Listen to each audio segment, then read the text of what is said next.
Sensing danger, Africans around the world have always decided to build these forts that surround themselves and make sure that they're kept safe. From this Indian temple, which was made by an African and was considered impenetrable for the longest time, to Quilombos in Brazil. Hundreds and hundreds of years, the city people built houses here. When slavery was abolished, the city people ran away and built homes in the forest because they were worried and scared that they might be captured again and made slaves. That's why they are scattered in 4 different states here in India. The It's funny how usually I believe things that I read, and then sometimes I see the opposite information coming from all sides. For example, I thought that most castles from Africa were inspired mainly by the foreigners who came in from India and places like that. But then I've come to realize that castles were really inspired by African structures that they witnessed within Africa. So, for example, if you're looking here, this is Buhan. It's one of these great walls that were built to protect Egypt. It's in Nubia, or it was in Nubia until Lake Nasser was built and basically took the walls out completely.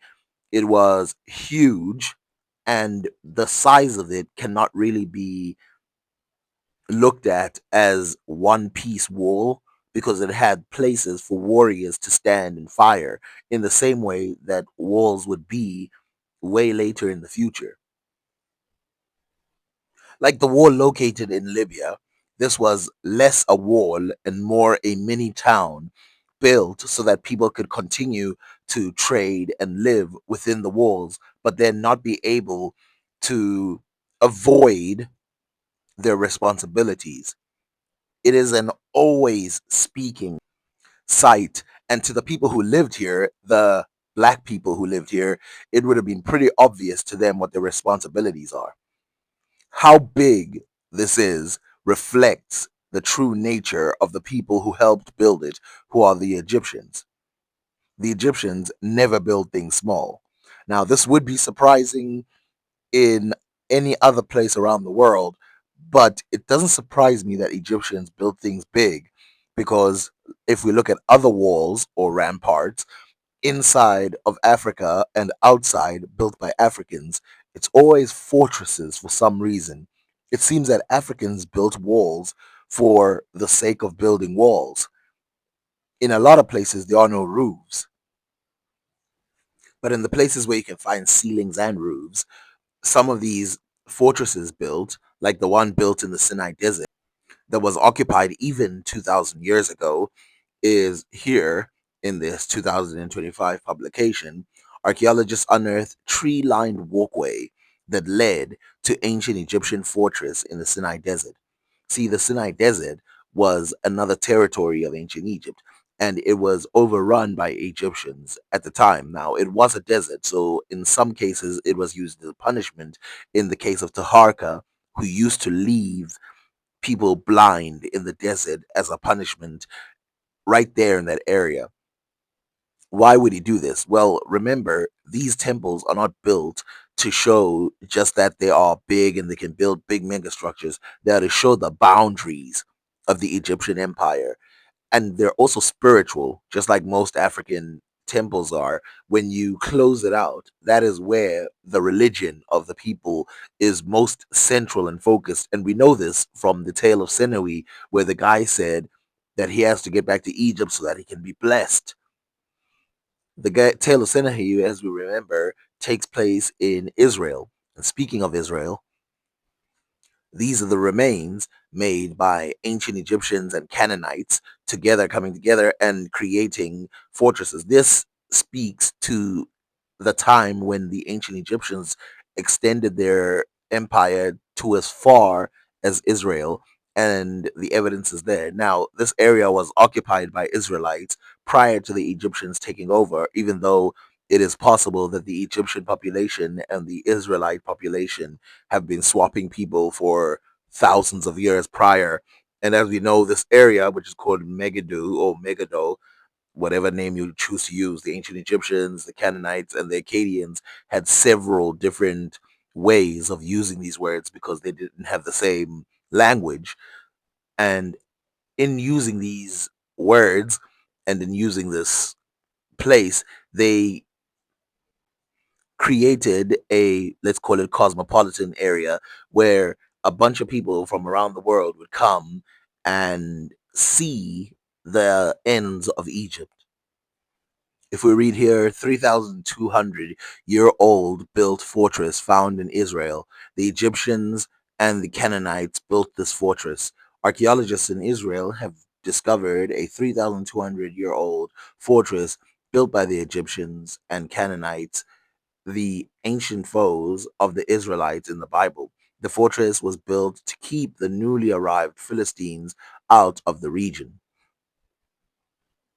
Now, again, that's fascinating if we're talking about Egypt itself. And of course, Egypt to some degree is an exception in Africa because it is perhaps the greatest civilization that has ever existed, even though it's one of the oldest in Africa, building these amazing giant structures. And again, go big or go home in Egypt. It's pretty obvious. Some of the biggest statues, I mean, some of the statues that are found in other places do not even come close to the size of these statues, the giant heads that they have. But if we look in West Africa, we see a very similar trend with fortresses being built in multiple civilizations, which we have no reason to believe that they have anything in common. From South Nigeria, you will find some of these, and in Mali, you'll find others, and all over the place, you will find these walls. And here's the thing, this would be less fascinating if every single place in West Africa they lived in walled houses. But in a lot of places in West Africa, they live in mud houses, and in some cases, they lived in mud houses with thatched roofs. And so it's pretty clear that the objective here in Africa was to build walls, not houses. That's not the big deal. The big deal is to build walls, fortresses, to put yourself surrounded. For example, in northern Nigeria, you have the Wall of Sokoto, which, if you watch my West African breakdown of early civilization in West Africa, you will know that in northern Nigeria, Surame, there is these walls, and you can see here that this is a double wall rather than the walls that you normally see. So right here at the front, there's a shallow wall, and then much above, there's another one. And you can imagine how these walls would have played a very strong defense against enemies. These enclosures, with a giant enclosure called Muswaret es Sufra, these enclosures also are symbolized with the same thing. Now, is this an ancient Egyptian enclosure? Is this located in Nigeria? Is this located somewhere else in Africa? This is located in the Meroitic cities in Sudan. And as you can see, it holds the same frame. And remember, those pangraves as well, they had that same shape, that enclosure. And it's very important that we put the pangraves in our mind because I want to make sure that you understand in your head that we're talking about something religious here that's going on, that it's not just a coincidence. Now, you must remember that even cattle kraals or cattle enclosures would have been built by brick, and in some cases, they would have been built by straw or stick basically, all around the places. And you can see these located everywhere in Africa. So, in history. So I want to put this in a different way, which is, so Africans valued cattle just like they valued people. And in fact, some of the words that to talk about how cattle is enclosed, or even comparing humans, cattle were compared to humans all around Africa. So in West Africa, you have a comparison to cattle and things like that, which is why, remember, there was a word, the Bah word that I used, that in Sudan, in the Nilotic culture, could be used to mean the enclosure of cattle, but it could also mean just enclosure as a house. In South Africa, it's Maya. In um Egypt, it's Per, and in Israel, it's Bet. which, by the way, proves the expanse of the African influence outside of Africa during back then. So anything, even the Acadians that move with Africans, it's pretty clear that their influence was quite deep within those regions. Now, this isn't some rant about enclosures for no reason. As you know, cattle in Africa have been seen as reincarnations. So in ancient Egypt, they are thought to be reincarnations of spirits. So, in other words, probably people, even though I'm not too certain if they meant people, but there definitely are reincarnations in the living and the telling of the stories of the ancient Egyptians. In most Bantu cultures, this is exactly the same. Now, I'm not claiming that this means that they got it from the same place, but this is the same.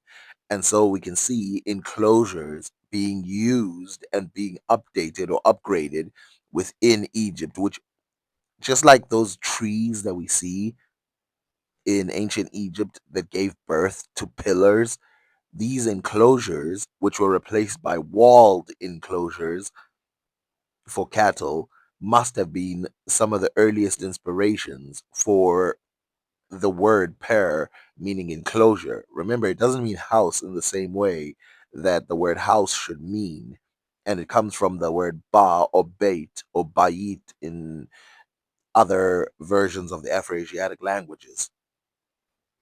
So from this, which it's pretty obvious, you can tell here that what they're trying to build is something of equal size, but it's kind of thrown together. You get this very impressive version. Now, obviously, these are toys or mini things, I guess, figurines, which depict how the ancient Egyptians themselves saw themselves building for cattle and stuff like that. And you can see that there is a lot of care and there is a lot of notice for these people. Now, I would never even claim that these enclosures are inspired by cattle, but everywhere in the culture of ancient Egyptians, it's and ancient Africa, it's pretty obvious that's what is going on. Now, you may think distance would make it impossible for Africans to remember enough of their history to occupy or to make themselves reminders or holders of this ancient information about giant enclosures, especially when they have been enslaved, captured, and sent elsewhere around the world, which is tragic but a reality. And it's one of the oddest realities because some of the greatest Africans to ever come out of history came out of slavery.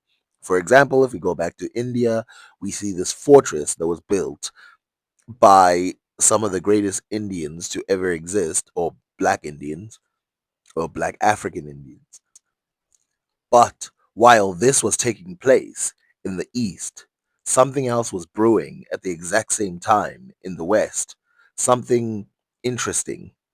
In Brazil, a few slaves who grew to a large civilization copied their entire settlements in Africa, creating quilombos in the same style that the Africans had built, creating a network strong enough to beat back the the Westerners. And of course, Indians started joining, and multiple versions of these quilombos would exist with multiracial people in them as well. The strategic placement of houses was no coincidence. You place them in such a way that in times of war, they act as a barrier for foreigners and easy access towards people who know themselves or who know the area.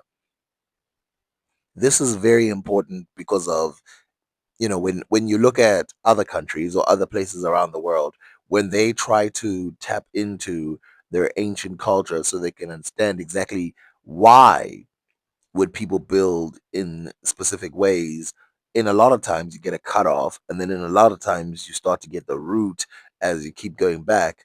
In Africa, because people who lived in very simple ways and people who live in very complicated ways, lived amongst each other, you get to see both of them at the same time, and you get to calculate it easily and go, oh, the real reason why Africans build the way they build, and therefore we can eliminate foreign influence as the real reason why Africa has these great enclosures. In other words, so let's look at it this way. It would be very possible for Great Zimbabwe to be influenced by foreigners from the outside. It's not impossible, and we know that there were foreigners who did trade with the civilization. But tracing back its history, tracing back the history of the ancient Egyptians, tracing back the history of West Africans, East Africans, you can see that there is an indigenous cultural pull of enclosures mimicking cattle formations or cattle enclosures, not formations. And these enclosures, you can see, have a spiritual aspect to it as well, as someone once described with the beads, where in the core you have the most important, and then you have three other houses on the outside, then six, then 12, then it basically they're fractals built in these numerical ways so that they can gather or capture the culture and power and the mathematical sense of these people. I remember someone saying what would have happened in Brazil, right, if the slaves overran it, right? So the black Africans, if they overran it, the culture would be very different than it is today. If they just overran the whole of South America, they would have jumped from an African point of view. Remember, they did not even care to continue their European culture that had enslaved them.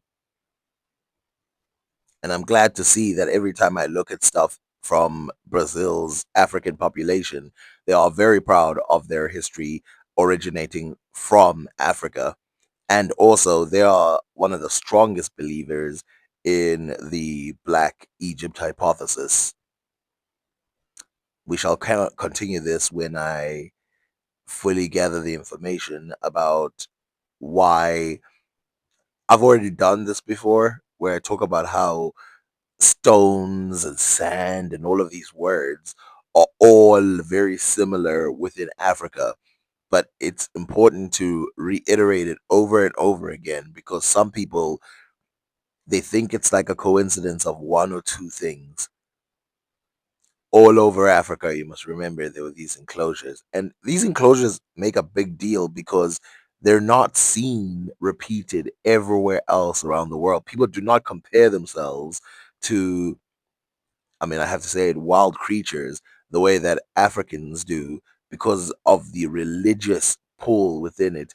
And it's not that the people outside of Africa were never animists, a lot of them were, but it seems like the dominating religions outside of Africa abandoned animism and put humans at the forefront. So gods would become mighty humans rather than, humans are just part of nature and nature is the dominant force. The same in Egypt, the same in South Africa, the same in West Africa. And to some degree, I've seen some people in West Africa make too many claims about gods that are like humans, abandon their animism past. Like, share, and subscribe.